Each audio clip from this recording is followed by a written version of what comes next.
حضرت ادریس علیہ السلام کا ذکر قرآن مجید میں مختصر انداز میں کیا گیا ہے۔ آپ کا شمار انبیاء کرام میں ہوتا ہے اور آپ کا ذکر سورت مریم اور سورت الانبیاء میں آیا ہے۔ قرآنی ذکر: اللہ تعالیٰ نے حضرت ادریس علیہ السلام کو خاص فضیلت عطا فرمائے۔ سورہ مریم میں ارشاد ہوتا ہے، اور کتاب میں ادریس کا ذکر کرو، بے شک وہ صدیق نبی تھے اور ہم نے انہیں بلند مقام پر اٹھا لیا۔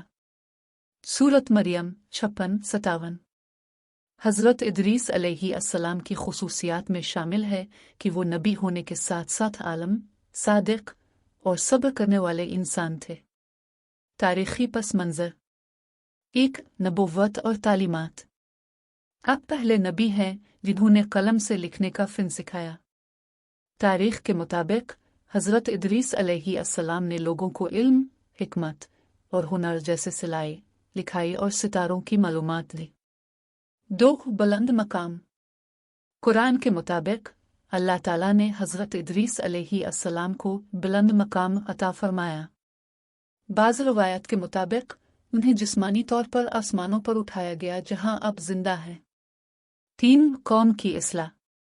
حضرت ادریس علیہ السلام نے اپنی قوم کو توحید اور نیکی کی دعوت دی، اپنے شرک اور برائیوں کے خلاف آواز اٹھائی اور لوگوں کو اللہ کی عبادت کی طرف راغب کیا۔ 4. فنی مہارت۔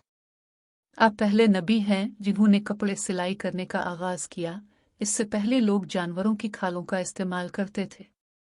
نتیجہ: حضرت ادریس علیہ السلام کی زندگی قرآن مجید اور تاریخی روایات میں حکمت اور علم کا نمونہ ہے۔ آپ نے نہ صرف نبوت کا حق ادا کیا بلکہ دنیاوی علوم و فنون میں بھی انسانیت کی رہنمائی کی۔ اللہ تعالیٰ نے آپ کو خاص فضیلت دی اور انہیں ایک بلند مقام پر سرفراز فرمایا۔